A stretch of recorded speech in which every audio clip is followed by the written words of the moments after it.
Hi, and welcome back to Beyond the Monsters. Today we have KJ here with us.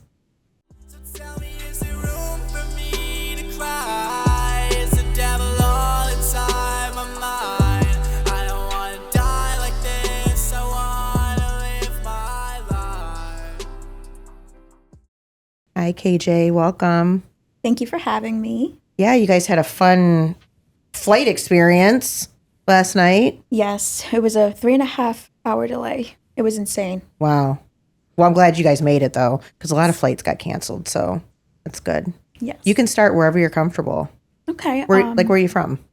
I'm from South Jersey. I am a mom of 2 little girls. Oh. I am a writer and I write poetry.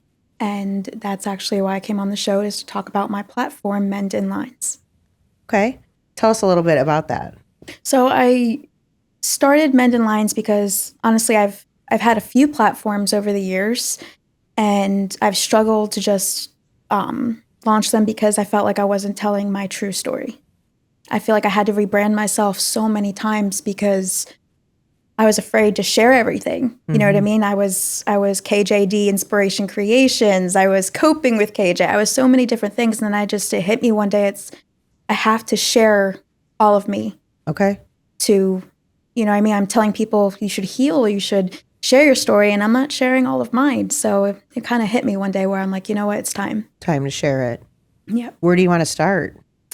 I guess the whole thing started when I believe that everything starts at home. And, I had a very traumatic childhood.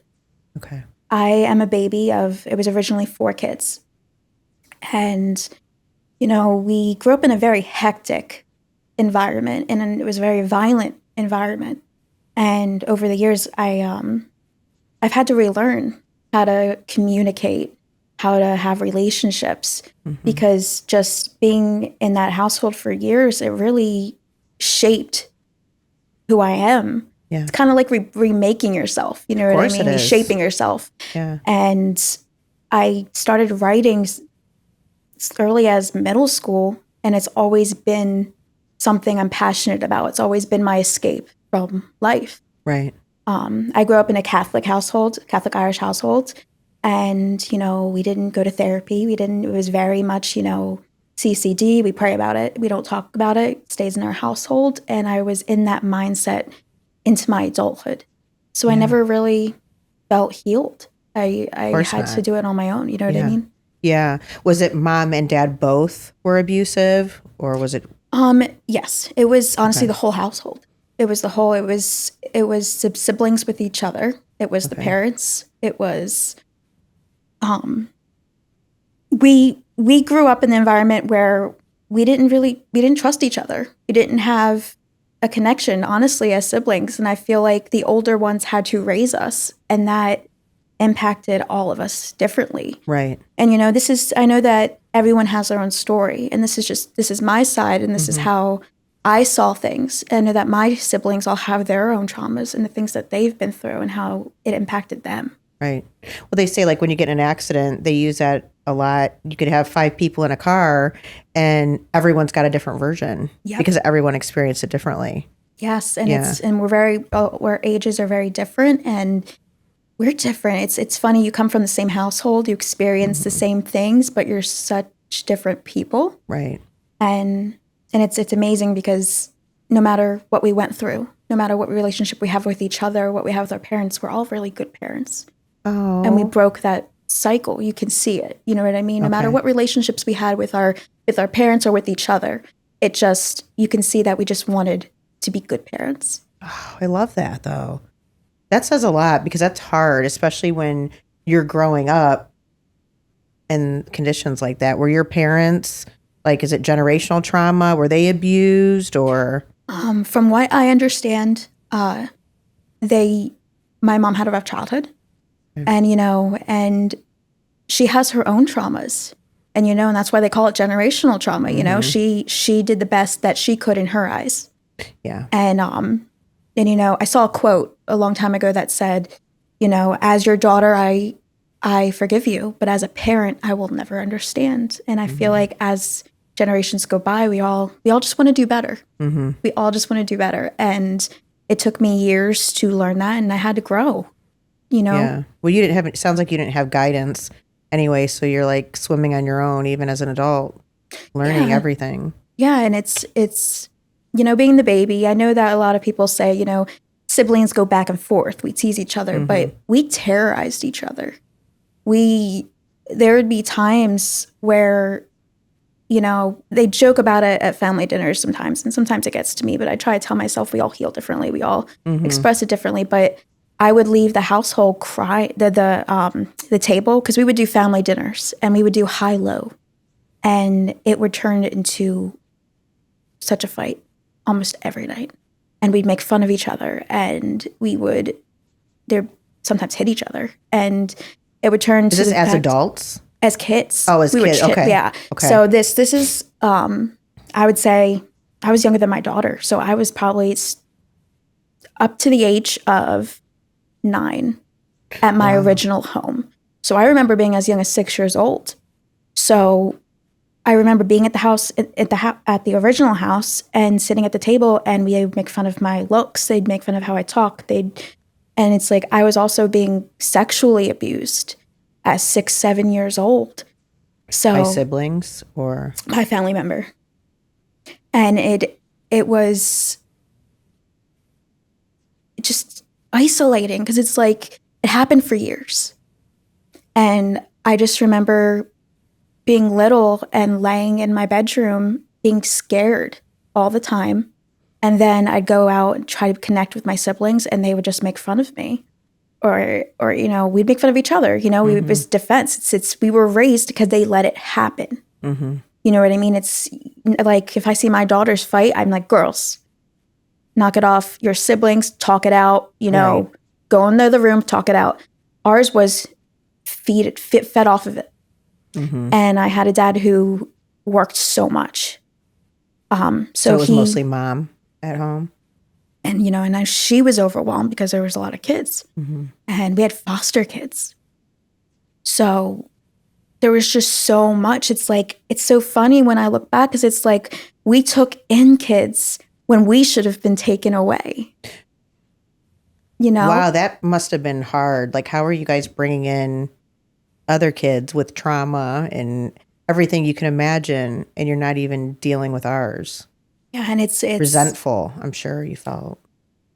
I felt like we were competing for affection, attention, and it was such an unsafe environment. And, you know, over the years, I've had to kind of recenter myself and be like, you know, my mom did the best she could. But then I go back to, you know, I look at my daughters and I think it's not hard. Yeah. It's not hard to love them. So it breaks your heart, like looking back. Like, why couldn't you have been like this? Oh, I am. Oh. So it's just, you know, I remember being a little girl going to the living room and the TV would be on. And I'd sit on the couch. And like, if I look at childhood pictures, it's triggering. It's very triggering. And I remember a couch I would be looking at when I'd be getting touched. And again, my daughter is 8 years old, and she's the sweetest girl. So I was younger than her. So I just remember porn being on the TV, being like, look what they're doing. So, and it's crazy because I remember later in life, if I had a relationship and had a boyfriend who watched porn, I didn't understand why it triggered me so much. And as I got older, I remembered. Oh, you started remembering later. When I started getting sexually active, I would get flashbacks. Yeah. You know what I mean? And I started being sexually active when I was 15 years old with a boyfriend, you know what I mean? And then I would space out. And I'd have a relationship with someone, they'd be like looking at me like, hello, are you there?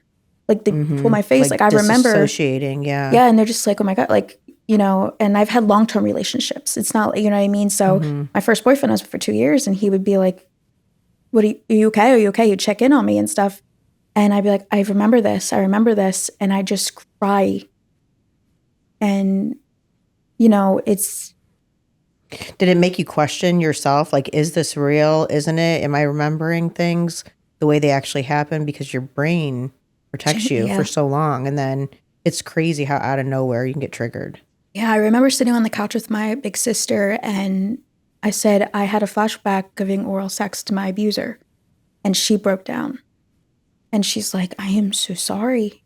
Because it's one of those things, I didn't talk about it because the person that I confided in said, I'll handle it. And it wasn't ever handled. And, and as we're growing up, it's like, don't tell anyone. They'll judge you. They'll look at you. Yeah. They'll judge you. They'll look at you differently. And so, but even being in that environment where you're supposed to care for me. Right. You know what I mean? And again, I knew siblings fight. Yeah. But you guys terrorized me. Well, even the sexual abuse, just the fact that your mom didn't address it. I mean, what does that tell a little girl? It was one of those things where it's like, I'll handle it because it was a family member. She thought it was handled, and then kept happening, and It kept happening to you? It happened for years. After you told her? Yes. And then it got to the point that I just stopped telling her. And it's just, once that family member was out of our lives. How were they removed? How did they get removed from your life? Move. They just moved away? Yeah. Okay. Yes. And one of those things, if I tried bringing it up, if I got flashbacks, because you're going through hormone changes, or I'm having relationships. My parents ended up getting divorced and my mom remarried, and I had a stepdad who I absolutely felt so safe with, and he was my best friend. And it's so funny because it's like I went through that childhood, those times not feeling safe, and then we finally moved to a new home, at a new family. Mm-hmm. And it was like, I feel safe, but I was still getting those flashbacks. I was still getting these triggers, and I couldn't understand. You have no idea why or what's going on. It makes you feel crazy. Yeah. And it's like, and if I brought it up, it's like, you need to let this go. You need to move on. You need to, and I couldn't, because it was shaping who I was. And I was very insecure with myself. I would be so paranoid, hated my body. I would go times where I'd stand in the shower. I didn't want to wash myself. I didn't want to touch myself. Like, I just didn't want to deal with that. And then my family would laugh at me and say, she's so dirty. She's such a dirty person. Like, she doesn't wash herself. It's like, guys, I hate myself. Yeah. I hate myself. And I would over-medicate myself in my teen years because I didn't know what to do. I didn't have a therapist. I didn't have someone I could confide in. I didn't feel safe at all. And with my siblings, they had their own traumas. And it's like, I know some people, they don't like to relive things. Mm-hmm. And I totally get that. Sometimes you just want to put it aside. You just want to, I couldn't, because it was right in front of me. Right. Constantly. Consuming you, I'm sure. Yeah. And, I was a young mom, and I had my daughter. I got pregnant at 16, and it was a shock. Because I'm the baby of the family. And the abuse started happening all over again. It was more mental now. And it was, I felt so ashamed. It's like walking out of the house. It's like, hide your belly so no one sees you. Or, sit at the dinner table and everybody laughing, what if the baby dies? And saying, why don't you eat some seafood? And joking, oh, the baby's going to die if she eats seafood. It was like stuff. Pretty twisted. Yeah. It was very dark. And it was and again, my siblings were kids too. And I try to tell myself, they were coping their own ways. Right. Again, we were raised in an environment where we didn't support each other. You know what I mean? It was more of like, we fed off of our anxieties. We fed off of our anger. And I said things, I did things, I remember telling my sister, like, I hope you die. Like, stuff like that. Like, we're just so angry because we didn't know where else to put it. You know what I mean? And but I remember telling my mom I was pregnant, and I feel like it was a shift of, you know what, fine, you keep that baby, but you have to graduate high school. And I did. I graduated high school. I was pregnant my sophomore year of high school, but being pregnant in high school had its own challenges. I had teachers, you know, I'd go to school and teachers who once were so kind to me because I was a good student didn't even look at me. They're all judgy now. You know, and Yeah. and I'm smaller, you know, so you could see I was pregnant quick. I remember a teacher I went to the school nurse because I was getting very sick, you know, morning sickness, and I was trying to relax. And she's just like, you know, this is why they invented the pill and it's not too late to get the abortion. And I remember going to the principal and he's just like, you're just being very sensitive. She didn't mean it like that. And I'm like, okay, fine, I'm being sensitive. You know what I mean? And then I'd have other students. I had a group of girls throwing basketballs at me in gym when people started finding out I was pregnant. They were throwing basketballs at you. Yes. I had people riding by my home. And it was just, and nobody really knew me until I got pregnant. And it's like, man, that's awful. That sucks. That, you know, and I remember after I went out of school and I finished school online before I gave birth to my daughter, I had a really traumatic delivery because I am small. And, you know, I was in labor for over 2 days. I pushed for 4.5 hours. Oh. You know, and I tore, and it was just a whole thing. And then I had to deal with the nurses. It was a Catholic hospital. Oh, geez. So they did not appreciate that I was a kid. Yeah. And I actually got assaulted by one of the nurses. After you give birth, you know, you're swollen, you're sore, you have stitches, and I remember sitting there like, you know, ma'am, can I please have more ice? I kept asking for ice because it would hurt so bad. And she came up to me and slammed the ice on my vagina. And she said, there, is that better? And I started crying because I was in so much pain. I never reported her because I was told, you know, maybe you're being sensitive. You know, you did it to yourself. You chose this. So I never reported it. Was mom there with you? Like, yes. Was she there for the delivery? My mom was there with me. My stepdad was actually in the room too. He cut my daughter's umbilical cord. Oh. And her dad was in the room. Me and him, we were kids, you know what I mean? We were young. We were together for 2 years. And it was a rough few years after. But today, like, he's one of my best friends. Good. You know, we raised our daughter together. And, you know, I have my husband now, and he's been in her life since she was 3. Oh. And we all have a very great we co-parent great together. You know what Everything I mean? opposite of what you grew up in. Yeah. We do holidays, we do birthdays, we just click. Yeah. You know, we may have not made it as a couple, but we definitely made it as friends. But you're both like showing up for each other and your daughter, which is amazing. It's like, you know, he messaged me today and he's like, good luck, I'm proud of you, you're going to do great. Good. Like, because he saw the environment that I grew up in. You know what I mean? Like, he saw the people I grew up around. He saw what I felt. And it's so funny to think back at it because I'm like, man, it kind of makes me angry because I work in the school system now as a sub, and I see how wonderful these teachers are with these kids and how much they notice, how much they care. And I look back like, how did teachers not notice bruises? How did they not notice my mood swings? My crying. I was a very emotional kid. I was extreme. I know I was a very sensitive kid, very emotional, and it makes me look back like, how did no one notice? How long ago was it when you were like 16? So I'm 30. I'm going to be 33 next month. Okay. So my daughter's 15. Okay. Yes. I feel like even back in the day, they just didn't recognize things like they do now because everybody talks about it and there's podcasts and there's TV shows and all this stuff. Because I mean, I'm going to be 50, but you know, when stuff was happening to me too, when I was young, I mean, that's like what, 35 years ago, whatever, or almost 40 years, no one recognized anything at all then. Yeah. And it was like the kids were the problem or whatever. The abuse thing wasn't really talked about. Yep. So yeah, that it's probably like kind of bittersweet for you when you see in the schools that they are doing better now and teachers are recognizing because you didn't have that. Yeah. It's like I feel like there's been so many times in my life where I didn't speak up because I was told you're being sensitive, you're playing the victim, you're doing this, you're doing that. It gets to the point where it's like you just let things happen because you're like, no one's going to believe me. No one's going to trust, like, I can't trust anyone. You know what I mean?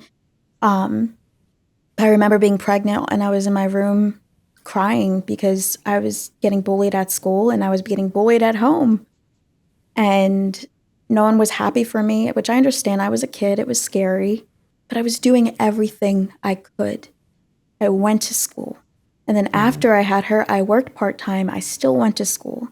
And having teachers tell me, serves you right, when I explained the trauma. I had a teacher tell me, serves you right, when I said I had to get stitches and it was a traumatic delivery. And I had a male teacher tell me I was a MILF. A male teacher. And one teacher, I think it was a female, said, "Kid, you should have kept your legs closed." And this is Catholic school? This is a regular public school. Oh. And I was going to say for a minute, well, sounds like church trauma too, but I feel like there's been times in my life where people would say, confide in God, go to church. And I have tried so many times throughout my life to go to church, and every time was a bad experience.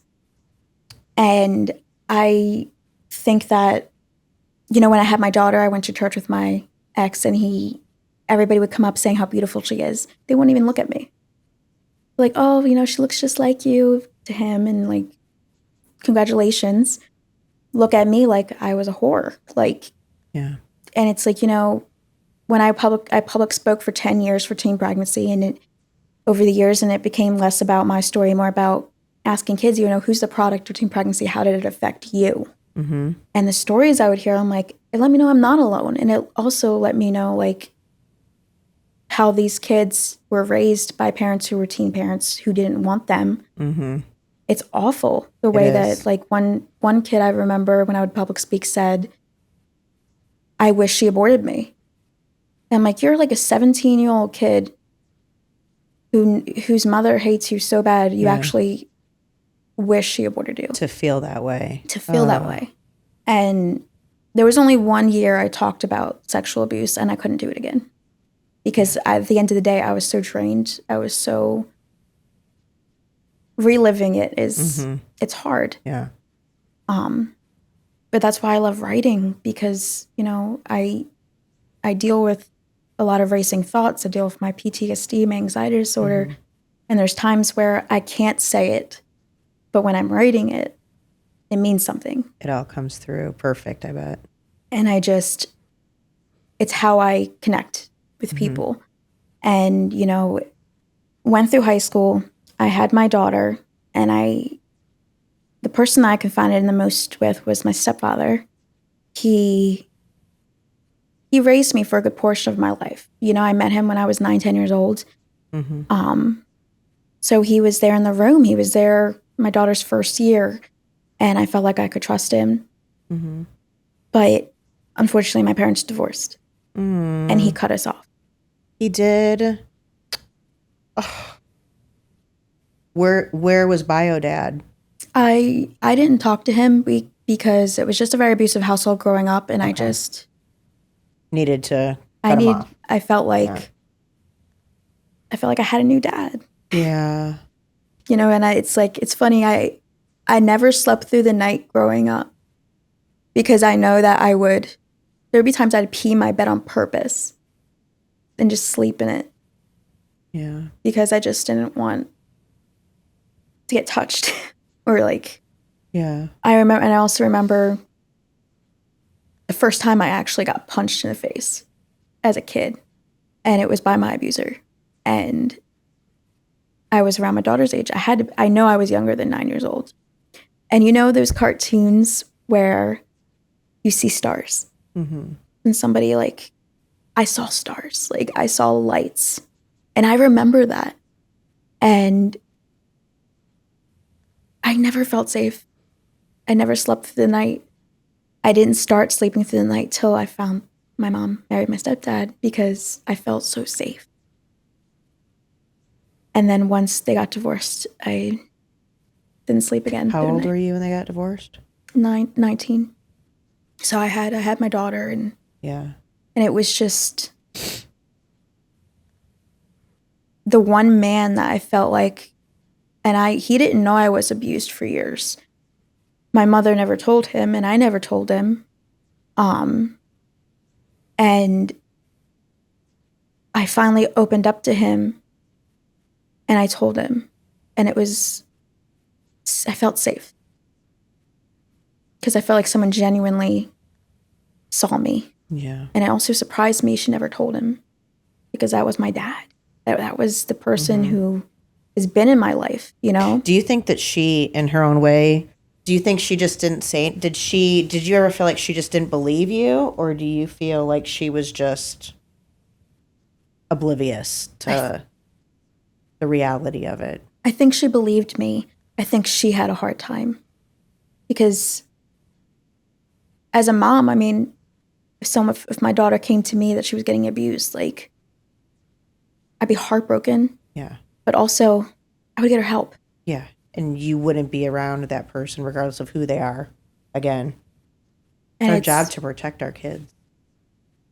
And it's, you know, when I look back on my childhood, you know, for a few years, I actually didn't do family functions because I realized I was over medicating myself. And I had to put up boundaries because I'm like, this is getting bad. What were you taking? I was on Xanax Okay. because I was getting panic attacks Yeah. left and right. And after my parents got divorced, my mom remarried quickly. And it was a whole new shift, moving her new husband and his family in, and it was just a lot of change in a short period. And I was very conflicted. I'm a big people pleaser, so it's like I'm happy because my mom wants to live her life and she found happiness. And I, you know, as a kid, you don't know what happens behind doors with marriages, and you know, she obviously wasn't happy, and there were things I missed, and I wanted her to be happy. You know, we've been through a lot in our childhood, like, you know what I mean? Like, we had a rough years of time without electricity, without water, without food. You know, we had so many changes over the years. So I wanted her to, but there was also that part of me that's just like, I want my dad back. I want my life back. And he just kind of up and left when they were getting divorced, and he cut everybody off. yep, everyone. So it was just a big, I felt so lonely because it's like I had my daughter, and then me and my daughter's dad broke up around the same time. Oh. And, you know, I was mentally broken. I would go over the counter stuff like NyQuil. I would just drink NyQuil to fall asleep. When she was with her dad, I would just drink it and sleep for days at a time. I graduated, and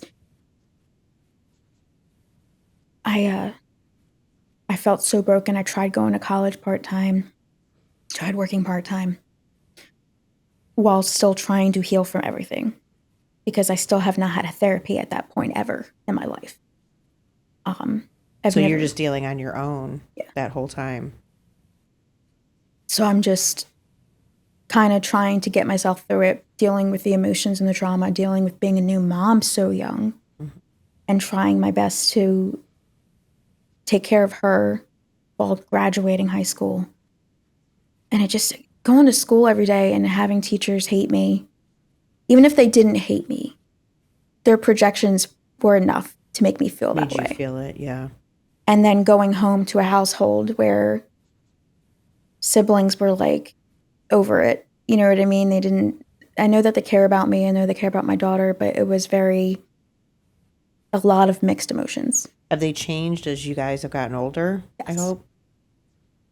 Yes. I feel like we all had to go our separate ways and start our own families, and because you were all such a product of the same environment for so long. Yeah. And it was loud and chaotic. You know, I mean, just the things that they would say while you were pregnant. I just remember like being in my bedroom crying, and a parent walking into the bedroom looking at me just saying, "You did this to yourself," and shake their head and just walk back out. And it's like, kicking me when I'm down. Like, thank you so much. You just made me feel better. And it's like, it's funny. We tell a woman, a lot of people think, they assume that I'm pro-life. And they assume, you had your daughter. I'm very pro-choice. I am very what's best for you. Like, you know what I mean? But what's best for me doesn't necessarily mean it's best for someone else. And I had my choice. And guess what? People still treated me like crap. It doesn't matter what you do. You're going to be treated the way you're going to be treated. You know what I mean? And I've learned that over the years, that when I do talk to kids, I'll say, no matter what you do in life, you need to do what's best for you and your future. People are going to judge you regardless. Exactly. We find that out more and more with social media and things that are happening in the news, and everybody's got an opinion, but no one's ever walked that walk half the time to have those opinions or to be so judgmental. Yeah. But that's what these kids, especially, they face it every day. That's why there's so many suicides with young kids. Yep. Especially, they're like you're left alone. You have no one to turn to. That's so lonely. And it's just defeating. You know what I mean? And it's after I graduated and I was over medicating, I was stuck in the same household with my child. And she was in that environment. So she is watching me be so angry and resentful and just broken. And I'm trying to be a good mom, but I'm a kid. You know what I mean? And I have a parent, my mother's telling people, well, she doesn't have the motherly instinct. Of course I don't. Like, I'm not perfect. I'm 17. I'm trying. I'm learning. I'm in school. I'm trying to be the best version of me, but I don't even know what that version is. I don't even know how to be myself. I don't know who I am. You know what I mean? And I went through this process. I decided, like, I'm going to have my child. I'm going to do my best. And even trying to do my best, I was always told, you're not good enough.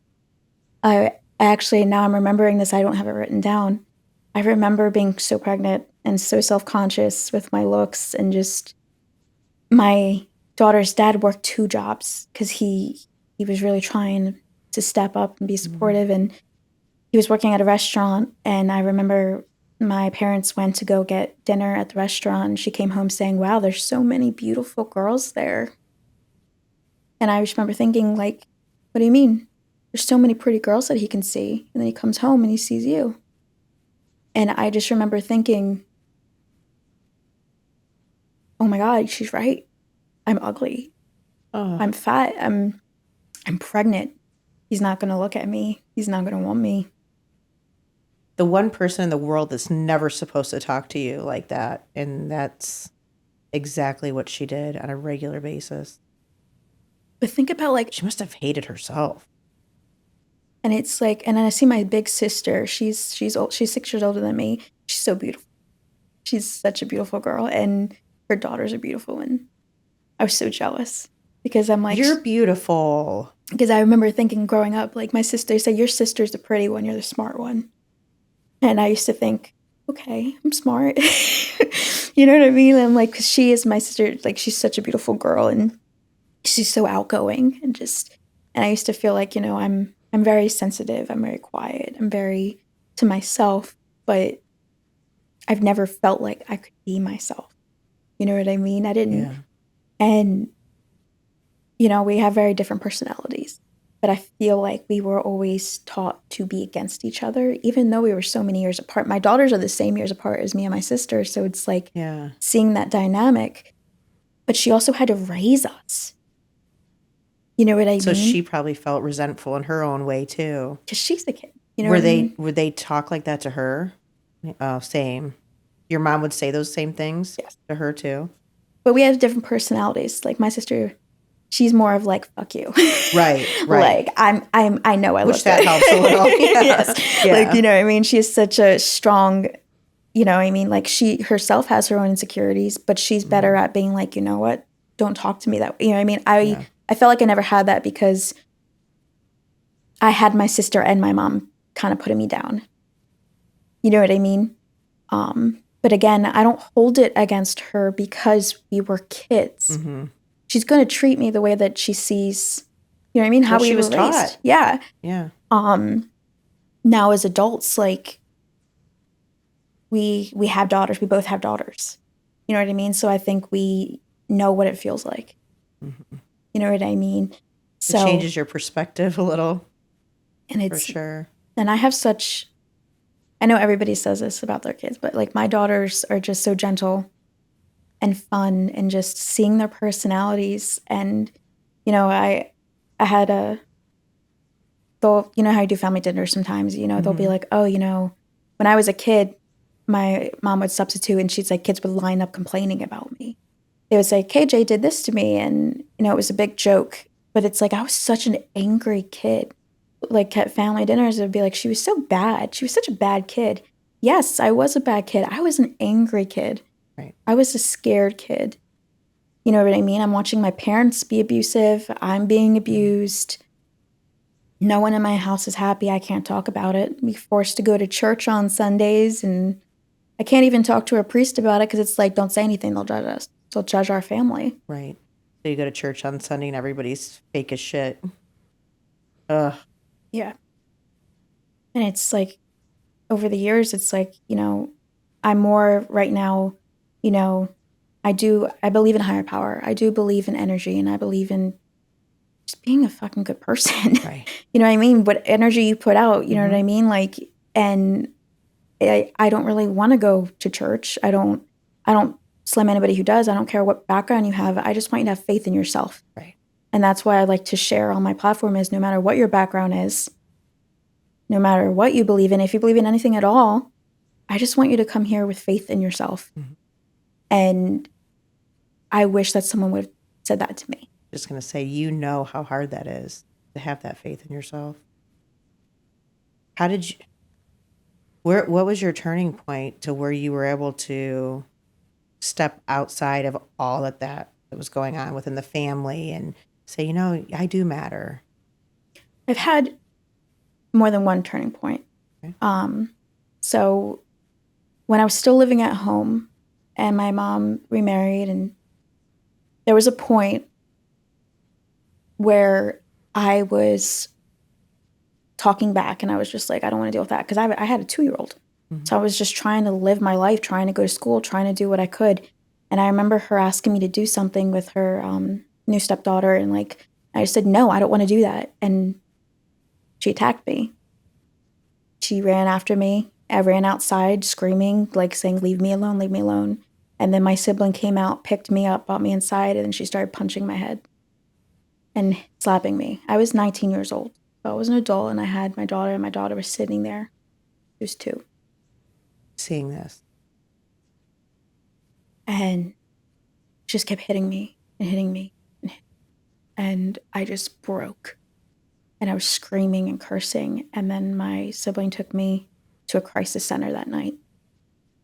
I sat in a crisis center for 5 hours, to the point the therapist is like, I don't understand why you are not in the hospital. I don't understand why you've never had help, why your mother's never had help, why your household. Like, they were 5 hours to talking to this person, and they looked broken after I was talking to them. And I remember saying, I have a daughter. I don't want to lose her. Because another thing that was also told to me while I was pregnant and during living in the household is, you're going to get your child taken from you. You're going to take your child. If you do this, they'll take your kid. With my boyfriend at the time, he has my daughter's dad. With his parents, I would be told, they're going to take her from you. They're going to take her from you. You're going to do something wrong, and they're just going to take. Like, I heard that constantly, and I was so scared. Like, this is the fear constantly. Yeah. Like, this is my baby. Like, I went through hell during pregnancy, after pregnancy, to have this baby. This is my baby. Mm-hmm. But having that was awful, because it's like I always had that feeling in the back of my mind, someone's going to take my baby from me. But I remember going to the crisis center, and then they're like, listen, you're in school, you have your daughter, let's do an outpatient program. So I did the outpatient. This is the first time in my life that I ever had to open up to another human being about this stuff. And tell them, yeah. And I had to do group therapy. I had to talk one-on-one. It was like 3 days a week. And then I went to school at the same time and had my daughter. And I had to keep all this a secret. Nobody knew I was an outpatient because if they knew, they would take my daughter from me, from what I was told. Oh, goodness. So I had to still live in the same household while being in therapy 2 hours a day, 3 days a week, see my girl and just do the best that I could. No support from anybody in your family. I remember crying to my sister on the phone, being like, I want to leave. But I for years I was angry with her because I thought, why couldn't she take me in? But then I thought, it's not her job to take me in. She was healing. Mm-hmm. You know what I mean? Because she got married. She started her life with her husband. And I would be angry, like, you know, she should protect me. She should be there for me. And I'm like, you know what? It's not her job. Mm-hmm. You know, as an adult, I realize that now. Yeah, but when you're young like that and you've never had it, you just want someone to see you, someone to love you, and someone to listen, anything. Yeah, and me and her dad were broken up. And I was on and off dating people. And, you know, I didn't see the value of myself. So I would just hook up with people and feel that intimacy or feel that connection. And I realized, wow, I look back now, I'm like, I had no self-respect for myself. I didn't believe in myself. I didn't think it was enough. I just want someone so badly to tell me that I'm safe or that I'm okay or that who I am is okay, because I am insecure. I was very, you know, do I look like, am I pretty enough? I don't look like her. I don't, you know what I mean? Do you wish I was this hair color? You know what I mean? Like, I was very insecure of who I am, you know?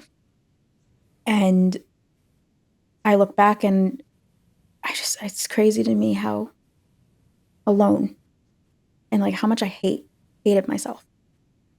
Did the therapy start to help? Like, were you starting to understand what reality was and how it's actually supposed to be? Well, how I was crazy told, your life has been? Like, I was told, my mom has a thing of saying, you know, you guys are bipolar, you guys are schizophrenic, you guys have this. And I remember sitting in a therapy office and she's looking at me and she's like, you're traumatized. She's like, you have PTSD. Yeah. You have anxiety disorder. You have depression. She's like, you're not schizophrenic. And I remember thinking to myself, you sure? Like, are you sure? Yeah, because you're just being told all this craziness. And then she would tell me, like, I promise you, like, I would tell you. And then I started medications and, you know, going through that. During all of this, I was also diagnosed with interstitial cystitis, a bladder disease. So I was going through pain of bladder. It's holes in your bladder. And honestly, it feels like I have a UTI every day of my life. Yeah. So for years, I was dealing with that pain, and it got worse as I got older. So I was dealing with being diagnosed with that, plus being in the hospital. And then I had to go do treatments, do the installations, and just that process alone is traumatizing because I have to have a catheter in me while they put medication in me. And I had a female nurse who I was not very fond of because she just very cold. Made me feel like I was being dramatic about my pain. So I was going through all of that, being diagnosed with IC and just the pain. I was in so much pain all the time, and I never really understood. I thought it was just how your body is. You know, I'm getting older. I was 19. I'm thinking, okay, I'm 19. I'm in a lot of pain, but I'm getting older. I had a baby. Whatever. Yeah. And so I would get body spasms and body aches and muscle tightness, and you know, I have pelvic floor dysfunction. And then I finally went to a doctor when they're like, you have trauma in your pelvic floor from being sexually abused for years. They linked interstitial cystitis and I have fibromyalgia. They linked all that to childhood trauma and sexual abuse. So now in my head, I'm like, I'm being punished all over again. Like it felt like I was reliving it. It's like, wow, I don't know if I just naturally was born to have this or if it happened because I was sexually abused for years. You know what I mean? And I went through physical therapy twice. It was too traumatizing. I hope one day I am able to try it again, but having someone have their hand in me for an hour, explaining my symptoms, it's so draining. It's defeating. And I went through the process of I was working and I lost my job. I've lost a few jobs because I would go to the bathroom constantly, or I'd be in pain. I'd have to call out. My anxiety would cause vomiting. Like, it was just so bad. I felt so defeated. But after I got out of that program, I did the few weeks. I was able to tell my story to the therapist, and I really liked her. I still lived in the household, but I got a message from my now husband. We went to high school together, and we worked together at a point, but we weren't dating. You know what I mean? I was already in a relationship, and he's like, "Want to go out with me?" I go, "Okay, I'll try it. I've been out of therapy for a few months. I want to connect with someone." It hit me.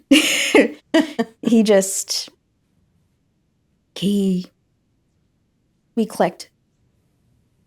And it's so funny because he reminded me so much of my dad. And then that sounds very stereotypical of like, man, you got daddy issues.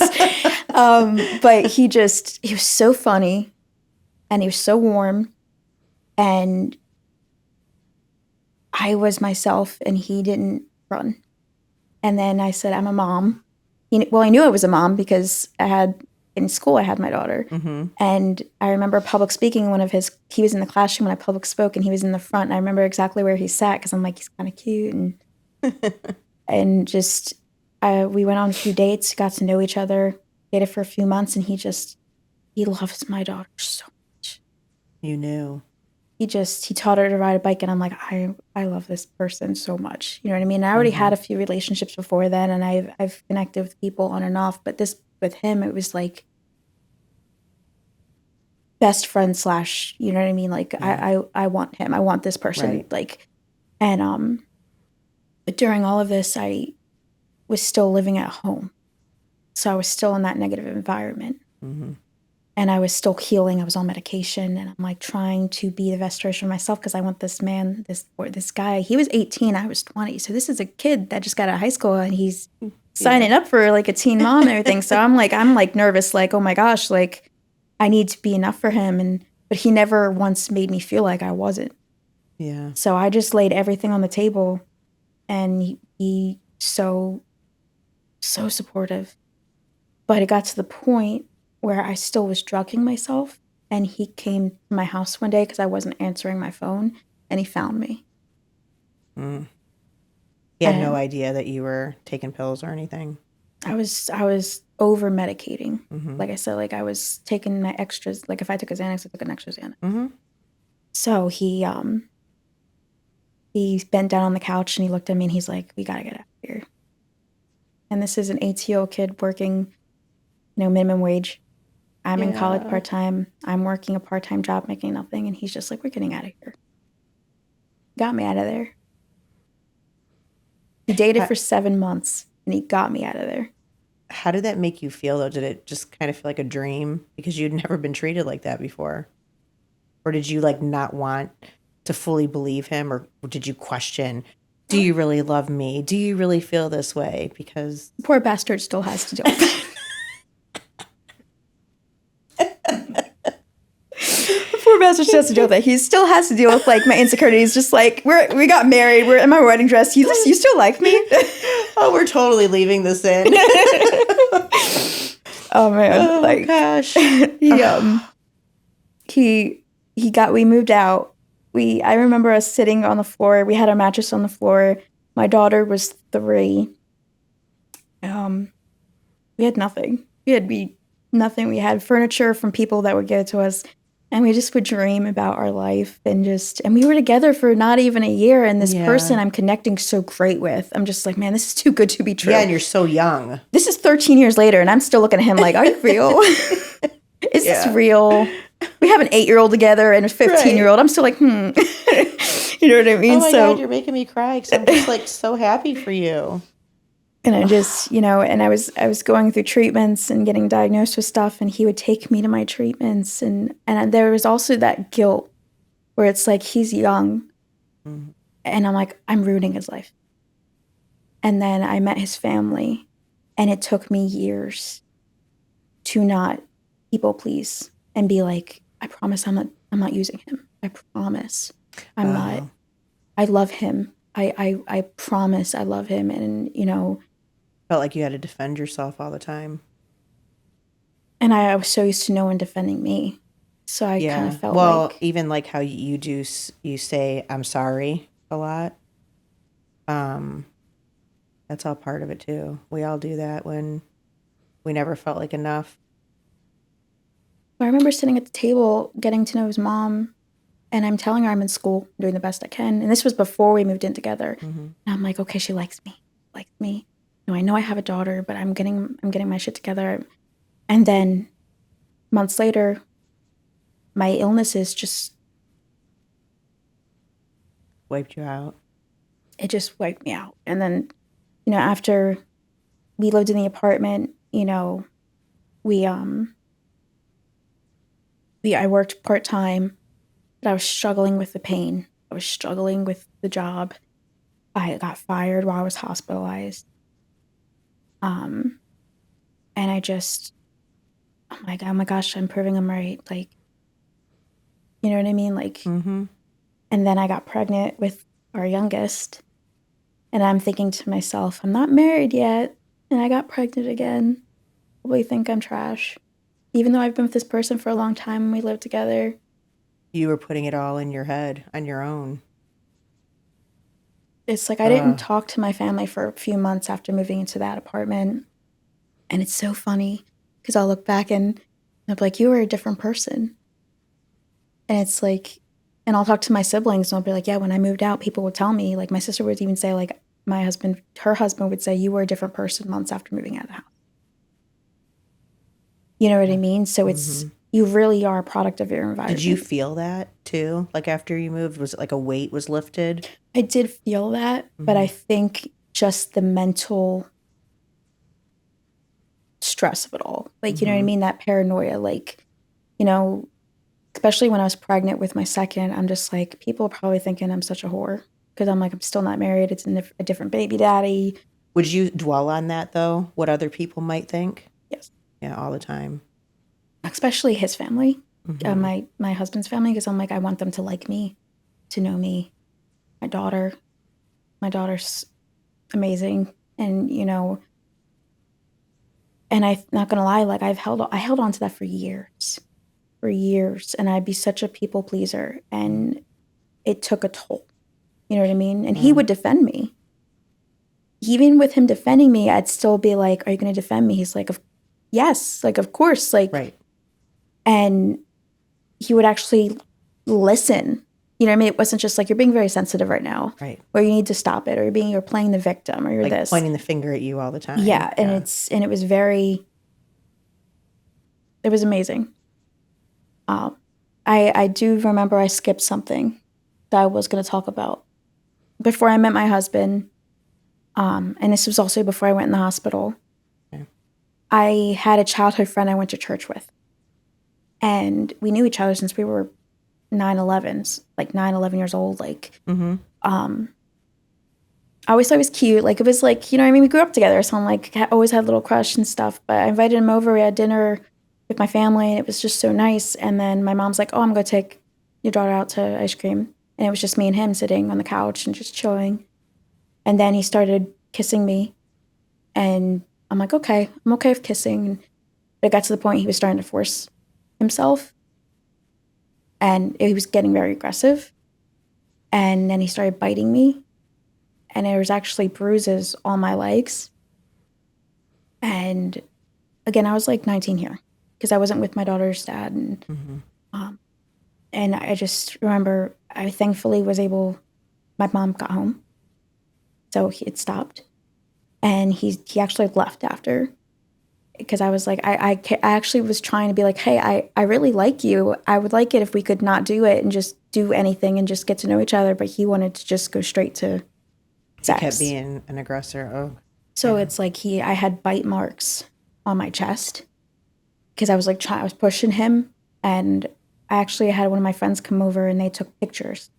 And I had bruises on my legs and my arm and bite marks. I had proof.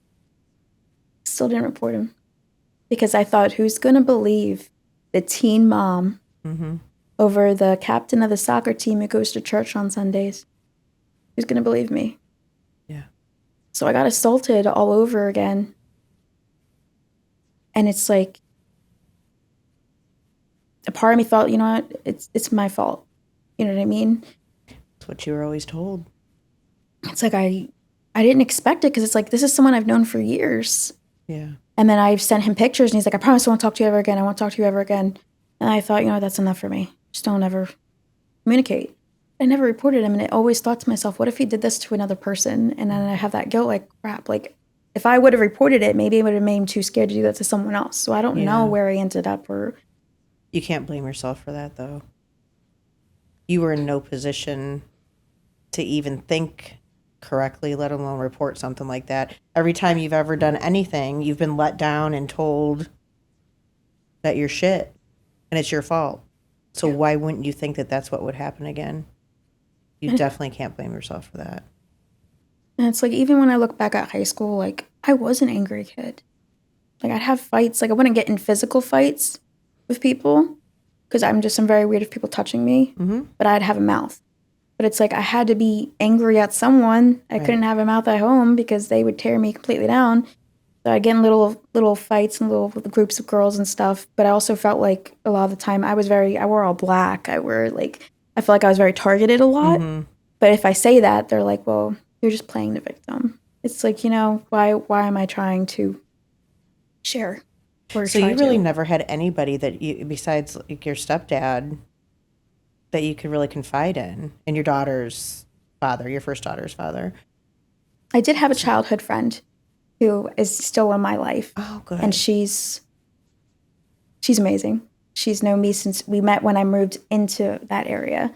Okay. And we picked up and moved into our new home.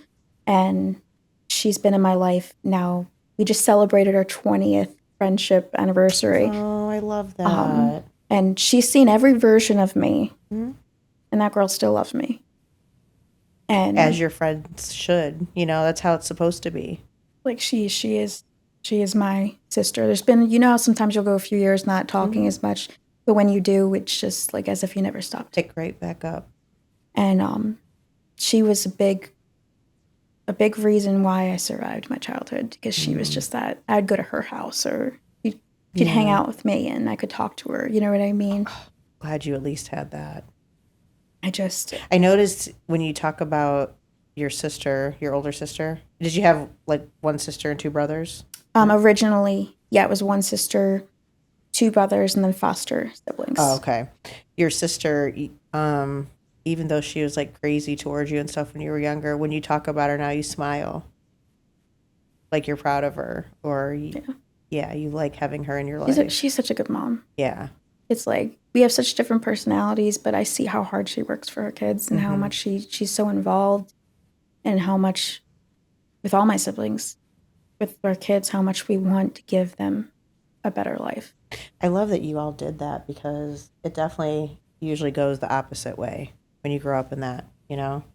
I want people to feel safe. Mm-hmm. And that's why I created Mendon Lines. Okay. Because I know what it's like to not have peace. And I want people to go on my page and find it. I want them to read my poetry and be like, wow, I feel that. Mm-hmm. I feel seen. I feel heard. Yeah. Because I know what it feels like to be broken. I feel like we all do. We all do it. Absolutely. And a lot of the time people don't want to. Sometimes when you talk to people, they give you advice and you're just like, oh, you should have done this. Or you do. Sometimes you just want to be listened. As you know, you just want to be heard. Yeah. And I think that's also why I love my platform, because I'll have like a series, you know, finish the line. And it's like, that's cool. And it's like, you know, I wish I would have said blank, or the text that I never sent said blank. And I'll say, guys, put in what you want to say. Yeah. And I'll put like no judgment, no advice. Put what you're feeling, what you should have said, what you want to put out. You know what I mean? I love that. And I didn't expect the reaction that I got, because people were like, there was one time I got you go to bed, you wake up, you see all the comments. I'm like, oh my gosh, this one got 60 comments. I'm like, this has never happened. And but seeing the stories, I'm like, wow, like we're all broken. We all have a story. We all have things in our lives that we are dealing with. And having Mend in Lines was my way of a love letter, yes, you can say. And letting them know they're not alone. Yeah. Oh my God, I love that. I've never heard of that before, and that's just awesome. Yeah, So will you respond to them, or do you just like let them kind of vent it out and they just write it, or they write it in the comment, or do you like repost it? They'll write in comments. Sometimes I'll look through them and I'll like them, or I'll leave a few comments on some of them just so they know, like, I do read my comments and I do see you. You're seen, you're heard. Or if it's a story that sometimes people write a paragraph and I'm just like, I'm sorry this happened to you. I see you. You know, sometimes I just like want to go through the camera and just like the screen and just hug them. And I'm like, man, like you didn't deserve that. Right. And it's funny, you have people tell you, you know, you'll say these things to others, but you won't say it to yourself. And I was just going to say that when you just said, well, you didn't deserve that. Neither did you. You know what that feels like, what it must feel like too, for somebody to tell you that. Yeah. You know, and it's over the years between the trauma, because after we lived in the apartment, I had my daughter, my second daughter. We bought our first house. We were doing great. Like there was never an issue with me and my husband or my kids. It was within myself because I still so angry. I was still like hating myself and insecure and regretting so much. Regretting, why did I do that? Why did I say that? Why didn't I react this way? You know, you ever get in a fight with someone and you guys say things back and forth and you walk away like, man, I should have said that. It's like, I feel like that with my whole life. Yeah. And I feel like when we finally were in a good place, I was now in so much pain. I had fibromyalgia, which is just muscle pain throughout your body. Dealing with that and dealing with people asking me, what's wrong with you? So this is a whole new thing. I have to defend myself. It's like, you know, why aren't you working a full-time job? But you really don't have to. It's really none of their freaking business. Yeah. It's like, you know, it's, you know, I had to quit my jobs. I've lost jobs. And for years I punished myself. I'm like, I'm so weak. How can I not do this? There's people who do this every day. Chronic pain's no joke, though. And people don't realize it unless they've experienced it. But they'll judge all day long. And then I have like my husband who will pick me up and put me in the shower and help me wash my hair. And he'll pick me up, put me in bed. He'll bring me my heating pad, my meds. And he works full time. And if I used to think that like marriage would be like 50-50. And, you know, I grew up in multiple households with multiple marriages in front of me. And all I want is to be a good wife and a good mom. And he never makes me feel like I'm not good enough. And it's like there's times why I'm in bed for days at a time.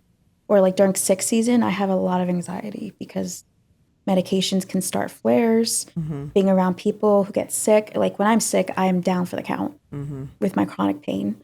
I actually had a flare a week prior to coming here, and I was scared because I was like, I couldn't turn my head. I was on a heating pad, muscle relaxants. I was crying because I'm like, I want to come here. I want to do this. And I had to go to urgent care twice. I had to call my doctor. It was just, the pain was unbearable. There are times when I think, I'm like, man, like I feel like I was on survival mode my whole life. And now I'm just in pain. Well, they say as you start to heal too, you do feel more pain. You are in pain more. You feel more tired. All of it, because you were in survival mode and your adrenaline's always going, waiting for the next thing to happen. And it's you like, know, and then when you can breathe again and like just find some calm, Yeah, you tend to not feel good. And I fought for disability for years. Finally got approved after 3 years. And I feel like everybody goes through hell with that. and it's like I had to sit in front of a judge and explain why I deserve this. And Oh, you why had to go in front of a judge and everything. Oh, geez. I had to like explain my sexual abuse a little bit, my trauma, my anxiety, my, I can't drive like stuff like I can't drive on highways. I can't drive far. You get It's anxiety. a lot of anxiety. Yeah. I can drive locally. Mhm. It's something that I've been working on for years, slowly but surely, Mhm. and I'm very thankful I have a husband who will help. He lets me be a passenger princess. So I'm very thankful. That's the best way to go anyway. Yeah. So I'm very thankful for that. It's just sitting in front of the judge begging for disability because I've lost multiple jobs. I've tried working part-time. I've tried working full-time. I'm just in so much pain. And you never know when you're going to have flare-ups. And there's no cure. Yeah. There's no cure. And I went through doctors, and my husband, when he saw how much I was struggling with my pregnancy with my daughter, he's like, I'm going to vasectomy. We have 2 beautiful daughters. I'm happy. Mhm. You know what I mean? And I remember sitting in the office with the doctor who handled my bladder disease and saying, my husband's doing this. And she said, that's very selfish of you. And I remember thinking, what do you mean? She's like, well, what if you die? How is he going to move on and have a family with someone else? And she's like, you're probably not going to see me after this. You knew what you said was messed up. Why would you say it to me? And I remember thinking, I can't believe she said that. and this is a female doctor. Oh, that was the doctor. Oh, female nurse. Sorry, it was the female nurse. But I mean, not that it matters which one it is. She was the one who did the treatments. You know what I mean? Because it was a Yeah. nurse practitioner, and then it was the doctor. So she handled it. And I remember thinking, I'm not holding the scissors, ma'am. Yeah. He said he's fine with this. We have 2 healthy daughters. It was a very tough But even pregnancy. the fact that she even said that is so inappropriate But it made and me think, unethical. I know. And Yeah. it made me think, am I not doing the right thing again? Questioning yourself again. Questioning myself again. Yeah. Oh my gosh, am I making him do this without even realizing it? But he's the one who said, I'll do this. Right. Because he saw how much I struggled having IC while pregnant. It was awful, the pain.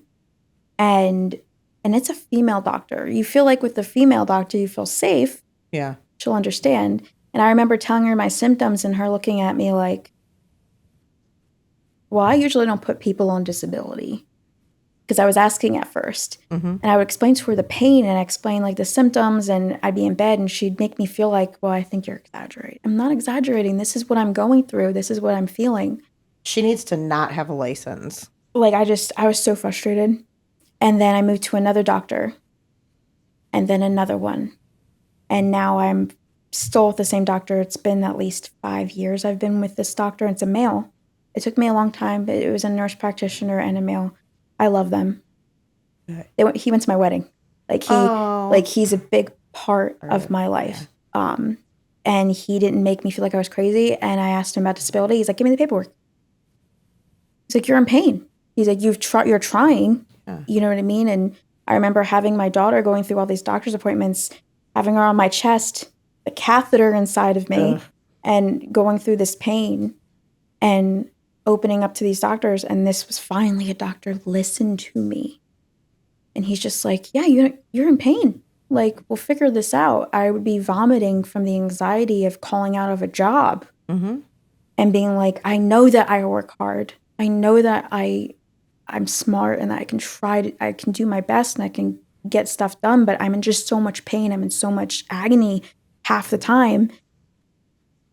And he understood. So it was so nice to finally find a doctor. When he retires, I don't know what I'll be like, I'm going to move with you. Yes. Yes.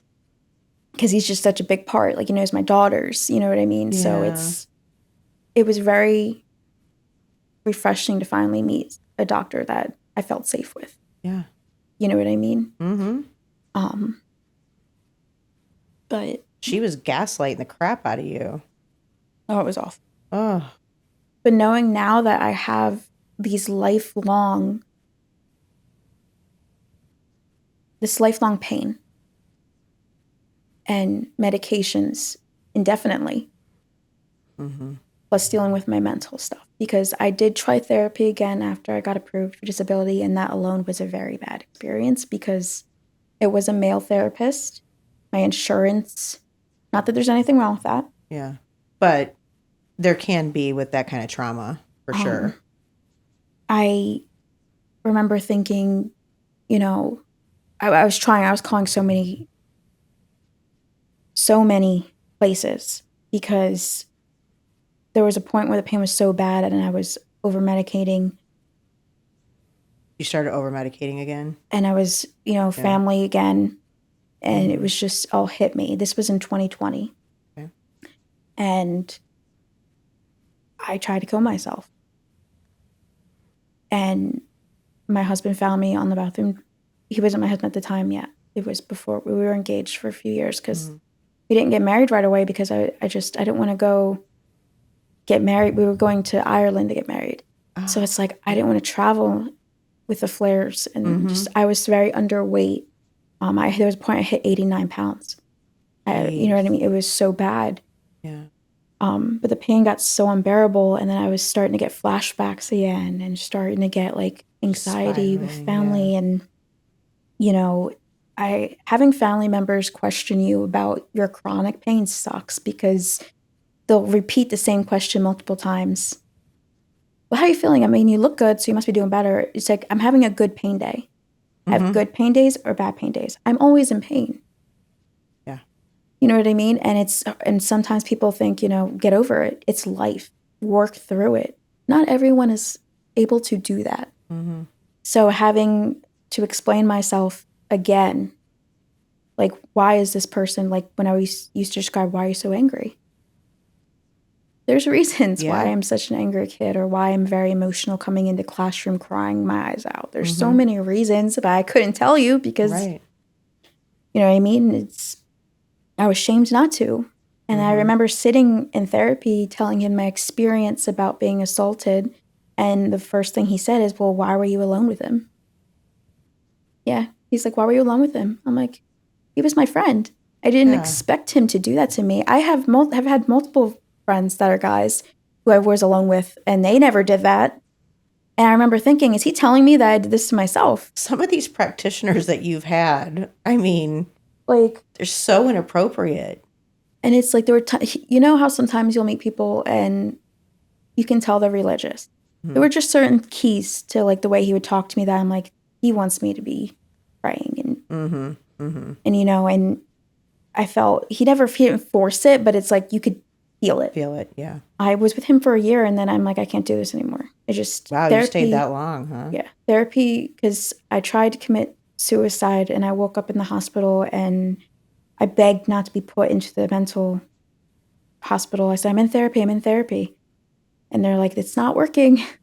Yeah. I'm like, please just give me a chance, because I didn't want to be put into a hospital. And it's like, this was in 2020, and just I got to that breaking point where I'm like, mentally and physically, I feel broken because over the years, like, sometimes the pain, the mental pain will lessen because, I had a baby and certain things, like we had so many life changes. We bought another new house and it was our forever home. It's like things stopped me from thinking about it. And then it would just hit me like nightmares and creeps back in. And I guess it was just a point where it got so bad that I just couldn't take it anymore between the chronic pain and the mental pain. And but I woke up in the hospital and I was able to convince them to let me still just do therapy with the same doctor. And I was with him for a year, and then I finally said I can't do it anymore. I just didn't feel like I could be myself. You know what I mean? And yeah, that makes it tough to go through therapy if you can't even talk about your feelings, truly. It was the comments and just like the little, like I was a theater kid, you know what I mean? And I remember being in school, and that was my way of escaping. I could be someone else. Yeah. You know what I mean? I could focus on lines and focus on it. And I felt like it was something I was good at. And I didn't really feel like I was good at a lot of things, but I felt like I was great with that. And I remember him saying, well, I can picture you being an actress. I'm just like, what's that mean? Like, I thought to myself, like, what's that mean? What is he saying? Like, it's like those little comments, and it's like, I'm really empathetic. I pick up emotions. I pick up I can pick up energy really well with people.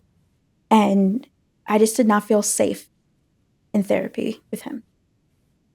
Just the comments were too much for me. Was there an option to get a woman or any? Not with my insurance. Ugh. It was just such a pain. And then a lot of the doctors I could have were so far away, I couldn't drive to them. Yeah. You know what I mean? And my husband's works full-time job too. Right. So but once I got disability, that really helped because I felt like, you know, now I can work part-time. Just I have where I can pick up a shift. Mm-hmm. I can work 1 to 2 days a week for a few hours and just feel like I have purpose. And I'm working with kids with autism. And I'm like, I'm trying so hard to like find purpose. But the one thing that always felt purpose was writing and reading poetry. And it was how I communicated. And I felt like I was really good at it. Did you ever let family read your poetry or anything like that? Yeah, I In would. the beginning, like when you first started doing it? I started writing as early as middle school because middle school was rough. You know, for everybody, it's rough. You're learning who you are and hormones, all the fun stuff. Yeah, so it's like was one of those things where I had a teacher who he read my work and he actually helped me get published in 8th grade. Wonderful. And I remember when I got pregnant and I wrote an email to him because he was my middle school teacher and he would tell me, keep writing, keep writing. I got pregnant. I was so scared to tell him because I'm like, don't judge me. He was so supportive. He's like, are you in school? Are you healthy? Are you doing your best? And I remember bringing my daughter back to my middle school to see him. And he held her. And he's like, I'm really proud of you. You did this. You're overcoming up. Like, he was very respectful. He was like an old man. Like, he was very kind. You're like, I wish you were my parent. He reminded me of my stepdad. Yeah. Like, he was very, if I did bad on a test, he'd let me know, like, no, you can do this. I know you can do better. Yeah. And I remember going to see him, and then I remember walking outside in front of all the other teachers, and they're like, with a baby, that was smart. And they were laughing at me. And I'm 17 with my newborn. Like, she was a few months. And I remember just them laughing at my face and my middle school teachers. And I just remember thinking, like, man, like, and I even remember going up to them and being like, I'm still in school. Is this a Jersey thing? I don't know. Because one of the things I wanted to bring up was when I was public speaking, there were times where there were other teen mothers in the classes because where I lived, I guess teen pregnancy is very high. Mm-hmm. I remember a girl actually sitting across saying, well, what did you do? And I'm like, what do you mean? She's like, well, I didn't have any of these experiences, so I don't know what's wrong with you. What did you do to get them? And I remember thinking, I can't even confide in someone who knows exactly what this feels like. Right. Like, that had to feel hopeless, though. I feel like every direction you went, there was some kind of negativity from someone. It's like, you know, I was trying to do better. I was trying to share my story about teen pregnancy and the things that happened to me, the things that were said to me. And I have someone sitting there who is a teen mother saying, well, I didn't have those experiences, so you must have done something to deserve those things. Like, no. You know what I mean? Yeah. It's like they say women support women. And it's like, I felt like, man, like, not even women are supporting me. Yeah. And I'm trying to share my story. Right. Where did you find, was it more like online when you started sharing a lot of things that you found that people actually gave a shit? Well, when I first started public speaking, I was in high school. It was a teacher who I was close to. And one of her classes was about racism and stereotypes. And it was a place where people share their story. And that was actually the first time I said I was sexually abused. And I broke down in the classroom because it was like, I just said that out loud. People were looking at me. And she just looked at me. She's like, it's okay. You just breathe. Like, and it was my senior year. And it was the first time I actually said someone hurt me and they abused me. And I remember thinking, I don't know why I just said that.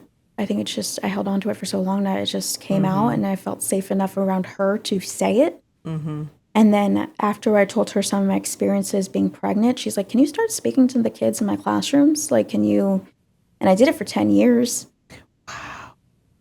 And it was amazing meeting these kids and hearing their stories and who were the product of teen pregnancy and how their parents treated them, how they viewed it on their side. Mm-hmm. You know what I mean? And it's sad when you see how broken these teenagers feel. You don't want them to have experienced what you did. Like I had one who'd be like, can I call you mom? Like, and I'm like, Oh, yes, of course you can. I'll be your mom. Like it's sad. It's sad to like see what these kids go through. Mm-hmm. And if it was refreshing to see a teacher let them tell their story. Right. It became less about my traumas and of my teen pregnancy, and it became more about their story. And I loved that. And because you gave them something relatable, and then they probably didn't feel it's alone either because you're telling it. Has your mom ever apologized? So today, my mom is still in my life. Okay. And I've learned about boundaries. Over the years, I always thought boundaries were a punishment. Mm-hmm. And then I've looked at it through gentle eyes. And I'm like, you know what? They aren't punished. It isn't a punishment. It's out of love. Mm-hmm. Boundaries are made out of love. Right. And, you know, I'm still working on it. I'm still learning, like, I don't confide in her things. I don't call it. If there's times where I'm like, I want my mom. And I'm like, have to tell myself no. Yeah. You know what I mean? Like, I'll reach out to her. She's a great grandma. Is she? She is. Okay. I will say that. Does she still, like, say a lot of the things that she used to say before? Because I have those boundaries. Okay. So you let her know. Call her. And then my real dad's back in my life. Okay. He's back in my life. And, you know, that happened before I had my second daughter. I reached back out to him after my stepdad left. I'm like, you know what? I need to see, why didn't you want me? Because I felt like he Where cut the heck me off. did he go? Why wasn't he around? I think just one of those things. My mom got remarried and we had a new life. And I think there was a lot of behind the scene things that we didn't understand as kids. Mm-hmm. And we just stopped calling him. And it just... Yeah. Everything kind of fizzled out. So it's like now today, I still have anger. I still have that resentment. And I try to tell myself, we're all broken.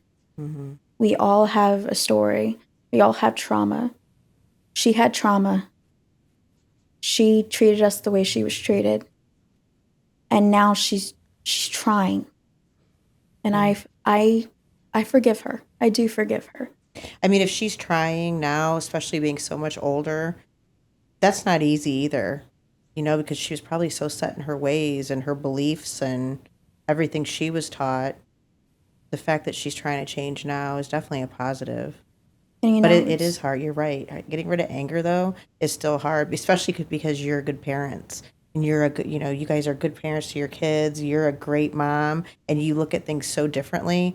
It's hard, just every human, you know, you think, well, I would never do that. Why were you able to do that? Why did you put me through that shit? It's hard not to feel that way. But hopefully she does enough good to make you forget about that eventually. Yeah. Yeah, it's hopefully. Like she would say that her mom was a bad mom and a good grandmother. And it's crazy how now it is. And it's like, I will tell her, I'm like, I appreciate the love you give my kids. You are always welcome to be. She's good to my kids. My kids love her. And I love her. I do. She's my mom. Right. And I love my dad. And I understand that they have their own trauma. It was a different generation. They didn't have therapy and medications. They look at it differently. And even though I might have done it differently, I try to have understanding because we're human. We are flawed. Oh, yeah. You're definitely breaking the cycle, though. I'm trying. Yeah. I do have some guilt because I feel like my youngest daughter, as a better version of me because I feel more like myself. Yeah. And my older one, and I try to tell myself, you know what, she's still here, she's still a kid. Keep doing what you're doing, just try. Yeah. And one of the things that me and my husband and my daughter's dad try to do is say we're sorry. It's one of those things where I don't know if you've had this in like your childhood when there would be fights or anything happening, the next day it would act like nothing happened. Oh, yeah. It would be hours later. Yeah. Oh, what's for dinner or whatever. Yeah. Yeah. I hated that. Yeah. And, you know, if there's ever something happening and we're fighting or we're yelling at our kids like you shouldn't have done that, or I never want them to go to bed crying. Right. So we'll give them some space and then we'll be like, come back, talk to me. We're sorry that we lost our cool. You know, we're upset with you. We'll start communicating. And I'm really big at communicating because I didn't communicate at all. I would just shut down. And sometimes I feel guilty with my daughter's dad because he saw such a broken part of me to the point that I would have these breakdowns at 16, 17, 18 years old because I wasn't in therapy. I wasn't medicated. I was angry. I had a baby, hormones, anger. There were times where I'd be ripping my hair out. There'd be times where I'd be hitting myself and he wouldn't know what to do. And he's a kid. So he's just like, what's happening? Like, right. And I look back, I'm just like, I'll see him today. I'm just like, thanks for sticking around. I love that you guys are all close. We have a joke where I'm just like, we'll talk a little bit about like when we first had her. I'm just like, I'm cool now. I'm medicated. And he just laughs at me. He's like, it's okay. We love you. It's okay.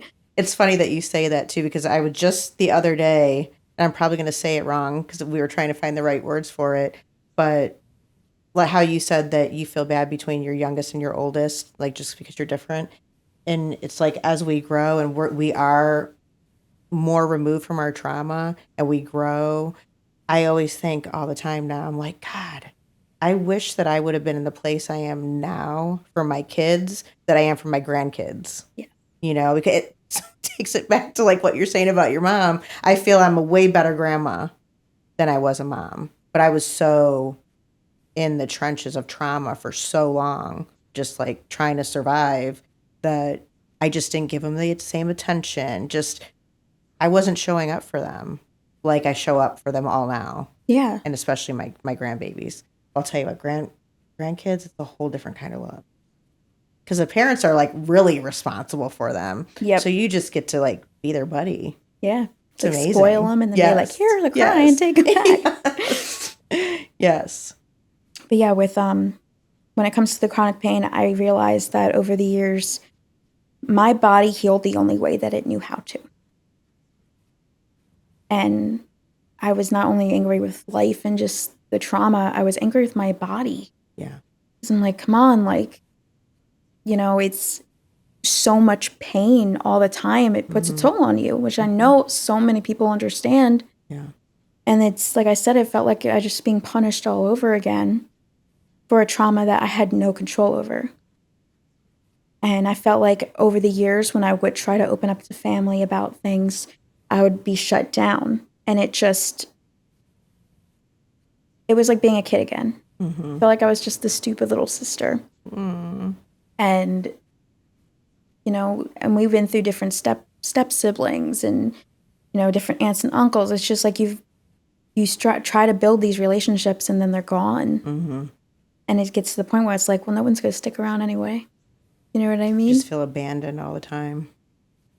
Have you guys gotten better, though? I know you said, like, with your sister, it's better. So has everybody gotten better with communication and being respectful towards each other?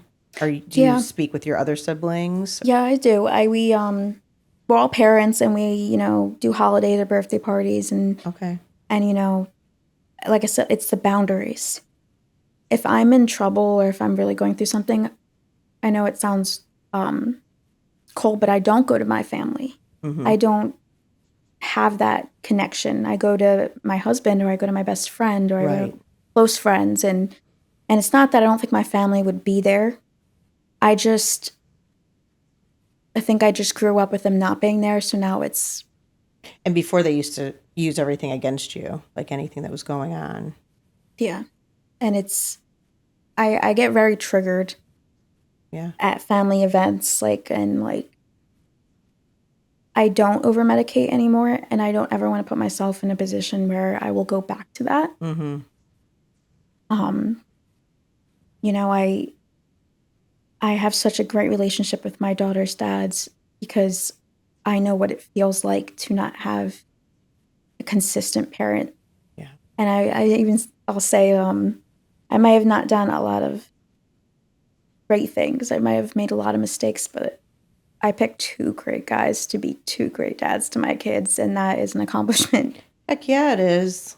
Like, Yeah. they're both just great. And I'll tell my girls, I'm like, you guys have two dads. Like, how much I want two dads? Right. Shit, I just wanted one at least. So it's just, it's nice to see sometimes I'll get like a little jealous because I'm like, I kind of want them to be a mama's girls. But Right. And They people will be love like, the daddies. they'll be like, were you a mama or daddy's girl? I'm like, I'm a husband's girl. Like, Aww. that's my person. So it's nice to see my kids have that. It's awesome. You definitely got blessed in that. At least some good came out of everything. I mean, in adulthood, you're starting to really thrive too with all the stuff you're doing. Yeah, I'm trying. It's like having to rebrand myself. It was getting so frustrating because I'm like, I can't get the views, I can't get the followers, and it became more. It's just I didn't believe in myself anymore. Mm-hmm. You know what I mean? And then I'm like, I need to get more real. I need to start talking more about my struggles, not just being like, yeah, I have chronic pain. And then I Talking feel about sad. what it is. I need to be real about it because people aren't going to connect with me if I'm not real. Right. And I think it was also that fear. I don't want to hurt anyone's feelings. I don't want to make anyone feel bad because I do forgive my parents. And I want them to be healthy and happy. I want them to heal from their own traumas. Right. And they may have not been the best parents, but they are, like I said, great grandparents. Mm-hmm. And my kids are now getting that version. I wasn't close to my grandparents, so I'm like, great, my kids are having great dads, a mom that's there, and they're having great, like, I'm trying so hard to shape them to not have the traumas that I had. You know what I mean? The fact that you show up for them the way you do is so much more than you ever had. Yeah, it's They're lucky girls. I really try. If the one thing I can do is listen, and I'll even say to them, even if I get angry with you, I'm here. Mm-hmm. I'm going to be here for you. I will protect you. And it's sometimes even today with the relationship I have with my husband, and I know I'm safe. I know he loves me. I know he's not going anywhere. I always need that reassurance. Mm-hmm. And I'm thankful I have someone who isn't upset to reassure me. Right. He's patient to do that. Mm-hmm. Like, we'll be washing the dishes. I'll look over at him like, you still like me, right? Like, yes, I'm here. I'm here. I'm like, okay. All right. Just making sure. Yeah, but you do. You just need that little tiny bit of reassurance. You're like, am I pretty? As I have my hair up in a bun and like sweatpants and like. He probably adores it though. Oh my gosh. Like it's most of the time. Yeah. Yeah. He probably he knows that I'm crazy, but he loves my crazy. Yep. And I also love with him. He knows everything about my childhood and my family, siblings. He will still be in a room with them and treat them with respect and love like my sibling who will still be there because he sees I want that. Mm-hmm. He doesn't judge it. And I feel like past relationships or friendships, they'll hear it and they'll be like, oh, I hate them. Mm-hmm. Hate them. And it's like, he's not like that. He's like, he's like, I don't want that to happen to you. He's upset that I went through the things I went through. Right. And he wishes I didn't go through it, but he sees that I'm trying to like go out to lunch with my sister or try to like have my nieces over, and he loves them. And It's really hard to find someone who can still, he'll hug my mom and have a relationship with my mom. If my mom needs something, he'll be there. Mm-hmm. You know what I mean? Because, like I said, I forgive those things. I'll never forget it. I'm still dealing with it. You know what I mean? Yeah, it'll always be a part of you. And I might always still be healing. I might always be broken. But if people can go onto my page and read my words, hear my ASMR videos, and find some kind of peace, then it's worth it. Mm-hmm. Because I never want someone to feel what I have felt for most of my life. And if I can make someone feel like what my husband makes me feel, being seen and heard, not judged, it's a great feeling. It's such a good feeling. Well, he definitely loves you. That's how love's supposed to be. But you never experienced that before him. Yeah. You don't know. Oh gosh, it's just wonderful. And it's funny to see my best friend, she loves my husband, and she's just like, I'm so happy you have him. I'm so happy you have him. And we'll be talking, going on dates and stuff, and she'll remember like childhood stuff. She's like, I know you loved your stepdad and I know you miss him. And it's funny, when I was making my notes, I said to my husband, I'm like, I forgot to write in my stepdad. And I'm like, honestly, that made me feel good, because there were years where I couldn't even say his name without crying.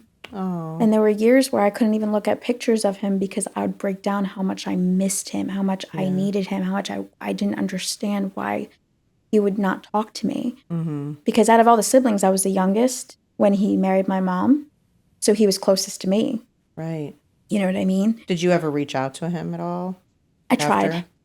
And he just didn't.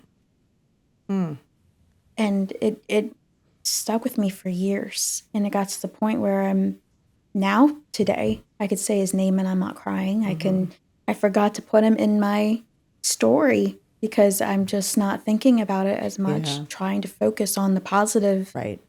And don't get me wrong, there are times where I am still broken. There are times where I need to not talk to my family for weeks, or I need to just focus on my household. And I always apologize for it. Always.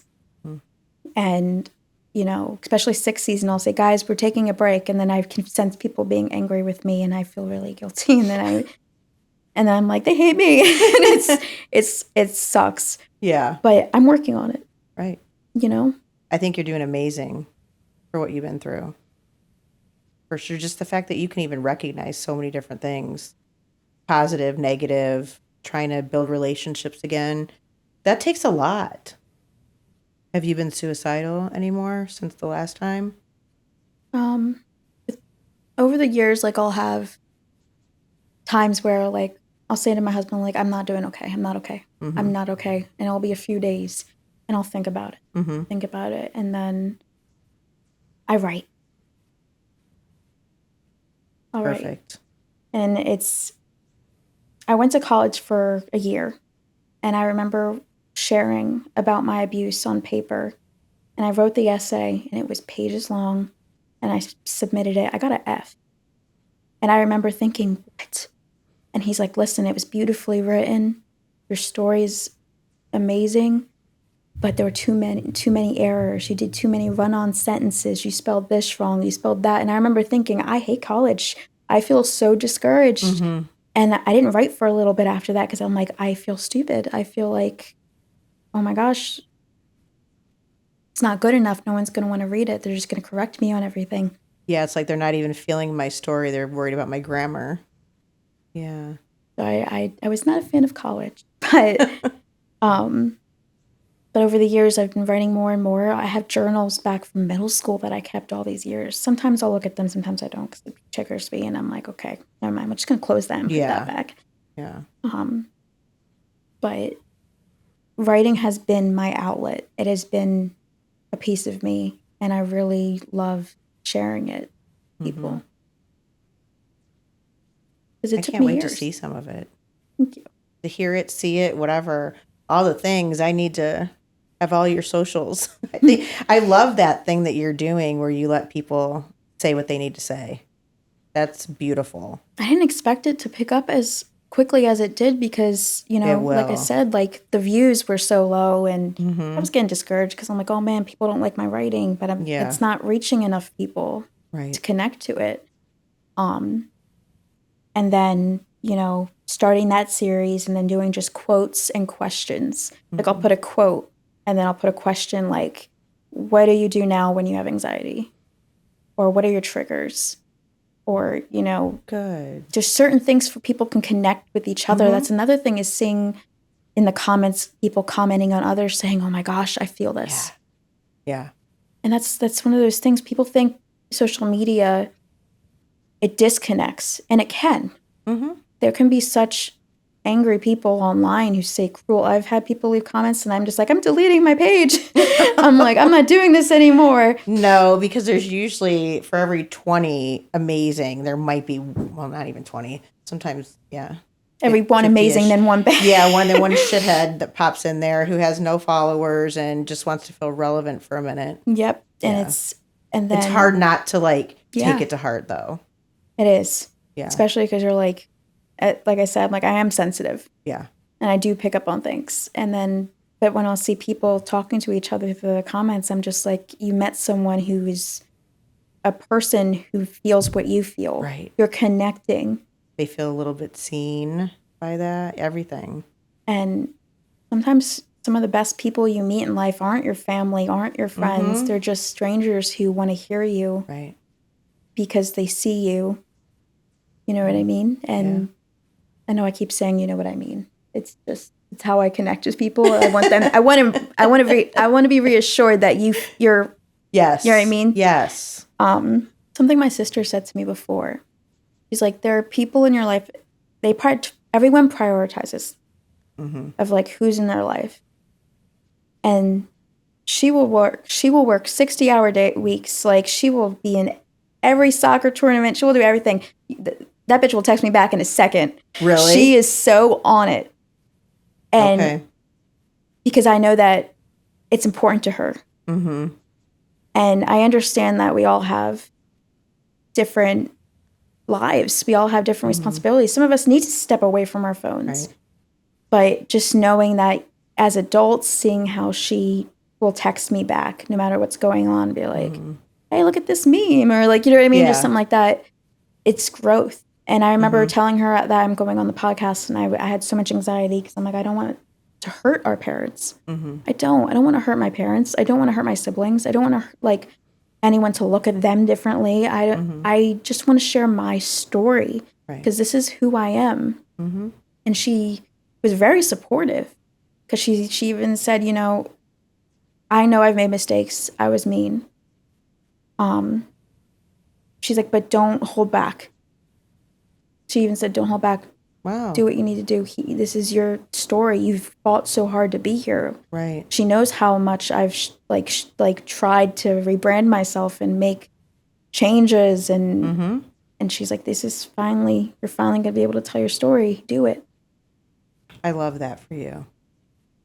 She actually got me it was funny, me and my husband stopped by the store and she left me a thing of donuts and it said, so proud of you, bitch. Oh, that's so sweet. Of course, in the end, she's just like, love the best sister ever. Of I'm course, like, yeah. yes, of Yeah. course. Like, Yes. you know.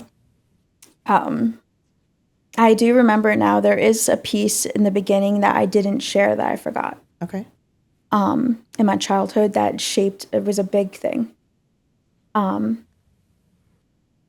I was little, and like I said, my siblings, they have raised us for a significant part of our lives.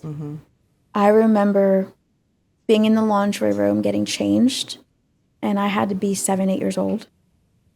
I remember a group of teenagers opening the laundry door, laughing at me and pointing, and I was crying. And then I remember we had like a patio right off of the laundry room. I was in my underwear on the patio, teens around me, and they took a picture of me. And I remember flicking off the camera. And now that I look back, my daughter's that age.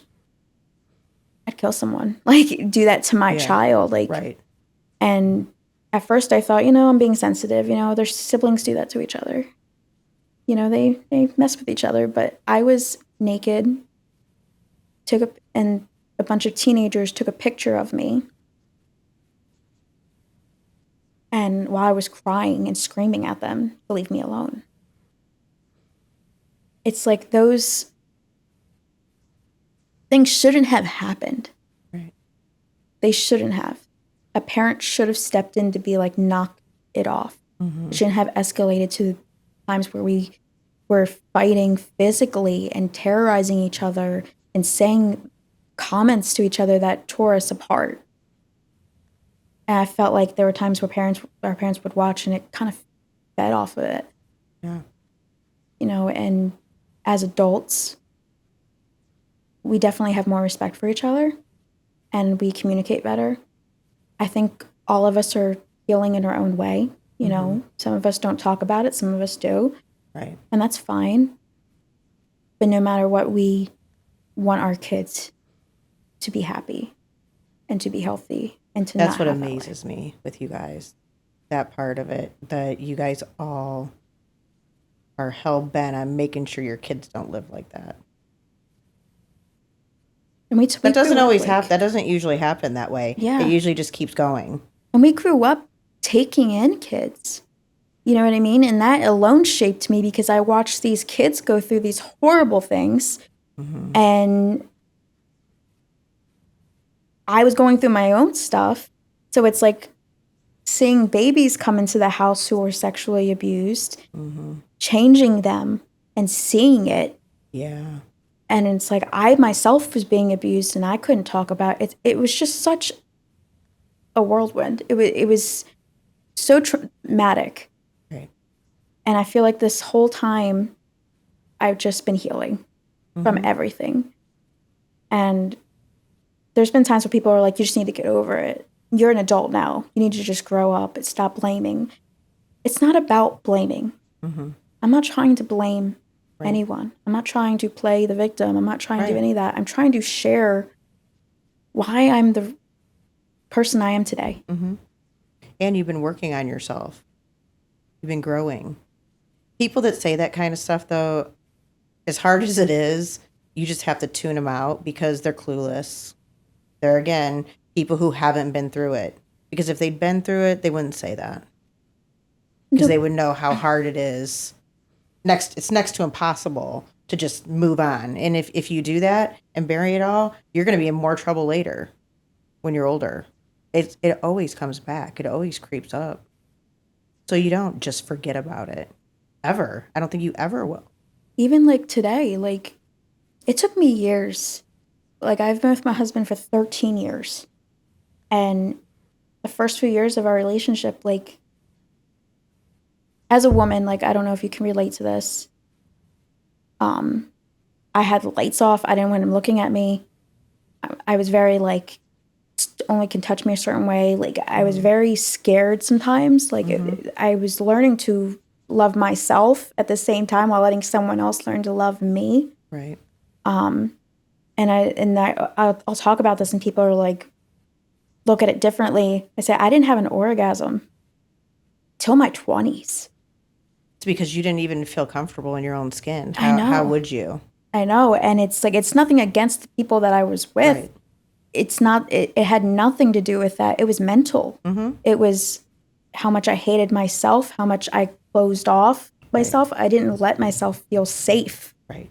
And then I met my husband and it took years to be like, so I finally found someone who cared not only about his pleasure, but mine. Right. And who listened and cared about me. You know what I mean? If I was in pain, he didn't make me feel like, you're in pain again? Right. You know what I mean? He'd be like, okay, it's fine. We're going to take care of you. You know what I mean? He never punished me for things I couldn't do. And he didn't make me feel forced. And you needed that, though. He was like God sent for you.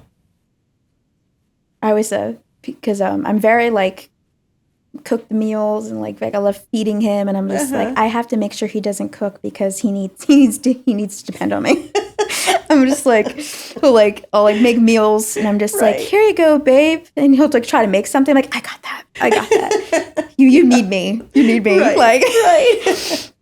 Oh, man. because just that fear. It's like I love being needed. I love taking care of people. Mm-hmm. And then when he steps in to take care of me, sometimes I have to remind myself it's real. Sometimes it's like, And it's okay. Yeah. You don't have to have your guard up all the time, waiting for the next bomb to drop or someone to disappoint you. and I can be goofy. I can be say my jokes and not be looked at like I'm some stupid little kid. Right. Because I feel like that's how I felt for years. I was just a stupid little kid. Yeah. And even with friendships, you ever go around people and you kind of feel like you have to match their energy. Mm-hmm. And there's times where I've met people in my life where I'm like, I connect with this person. I feel like I just met a new friend. Mm-hmm. My daughter met a new friend in high school, and they're great. And I met her mom. I'm like, you have to stay friends now because I'm attached to her mom. Right. And she actually gave me a stone before I left for healing and like communication. And she's like, I'm so proud of you. I know we just met, but I love you. And I think that you're going to do, like, she's just. Those are the people you have to surround yourself with. I'm just like, and then I think to myself, why can't I get this from other people in my life? I just met this person. And you probably never will. I think it's the sooner we realize that, because you want those feelings to come from the people that you love and care about, Yes. that are supposed to be your family or your closest friends, or just enjoy the people that come into your life that are supposed to be there. It was funny because my daughter did her first sleepover, you know, and I was worried because it was high school and she has autism, so she struggles communicating. Okay. And she met someone who got her. They love anime, and she draws anime, and it was so nice to meet that. And I was messaging the mom, and I'm like, hey, you know, I want to get dinner before they start hanging out and going places. Like, she's like, yeah. And I was like saying, you know, I like horror movies. I have a lot of posters. So and she's like, and she sent me a picture of her office, and it was all horror. I'm like, Really? I'm like, yes. You're my soul sister. And or she's just something. like, I'm like, oh, well, we have cats and dogs. She has the same amount of cats, the same amount of dogs. And then we were talking, and we've went out with each other. In 1 week, we went out twice. Nice. And for couponing and like Yeah. shopping for Halloween decor. And we're just like talking. And I'm like, oh my gosh, I'm myself. I feel like myself. And I got home to show my husband everything we were talking. And just like, do you think she likes me? And he just laughed You at can't me. help yourself. I'm like, and she'll send me a text, just like a long text, like being like, oh my gosh, I had so much fun. I'm just like, look, she likes me. Like, and he just laughs at me. He's like, yes, honey, she likes you. Oh. It's nice. It's refreshing to meet people who want to hear you, who want to connect with you, and who like you, you know? Yeah. When I did KJD Inspiration Creations, I decided to do a photo shoot. And this was years ago. Okay. And in the photo shoot, the first photo shoot was in like a black top and a black like sport bra. And I wrote everything that was ever said to me when I was pregnant all over my body. This was a very big deal for me because one, I'm very self-conscious of my body. I also wrote like raped, abused, poor. Like I put it all on my body, the words written on my body. And it was when I had a Facebook page, and that was when it was KJD Inspiration Creations, and I shared it. And then I did a few weeks later the positive photo shoot where my daughters wrote loving words on my body. Oh. Like, you are loved, and like, and hugging me.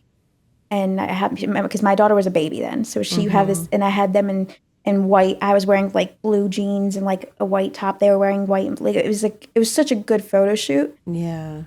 I don't share it anymore because there were times where people would comment. They made it like sexual sometimes. They'll be like, "Oh, you shouldn't show your body like that. You shouldn't sexualize yourself. You're a pretty girl. Don't do that." It's like, I'm not doing what? It's not for attention like that. Yeah. It broke me to have someone write those words on my body. Mm-hmm. And, you know, in a world where we say, let's empower women, let's cheer women on, and then to have women and men tear me down like that, it was awful. Right. I don't understand it. And it's, people will preach that, empower, do this, do that. But sometimes the same people that say that, they don't do it. They're the first ones that'll talk shit too. Yep. And it's really sad. But once you find your people, those are your people. And you got to forget about all the shit. Because there's a lot of garbage people out there, unfortunately. Yeah. That they want to see people hurt. They want to see people miserable because they're so freaking miserable. And they're just behind a screen. Yep. So easy. Oh, it's so easy to like be behind a screen without a profile picture and writing what, you know what I mean? And, yes. With your 2 followers. That's the way it is. I'm getting there. No. But they do usually. It's like no profile picture, 2 to 3 followers, and yeah. And it's one of the things that me and my husband talk about. I was that angry kid that my friend was best friends with, and I'll tell my daughters if they come home saying, this kid is mean. This kid said really mean comments, and he's or she acts up, or say, no, don't let anyone disrespect you, but also you don't know what they're going home to. Right. And I've taught my girls that since they started school, because I know what it's like to be that angry kid. Mm-hmm. I know what it's like to be that kid crying in the classroom and everybody's staring at you like, what's wrong with her? Mm-hmm. She just wants attention. It's like, but this is the only time I can cry. Right. Because if I cry at home, I'm a baby. Right. You know what I mean? Mm-hmm. And so I'll really try to teach my daughters, even when people are unkind, they're unkind to themselves. Mm-hmm. And, you don't know what these kids are going home to. They might be getting bullied by their parents. Yep. And they understand it. And they really try to, of course I tell them, if somebody puts their hands on you, if someone really is upsetting you, you go to an adult. And right. But I try to remind them, like, sometimes kids just, they act out in ways that they can't explain, If more parents would teach that, it would be wonderful. They just don't. Some of them condone it, and it's just disgusting. Yep. And then there's teachers who shouldn't be teachers.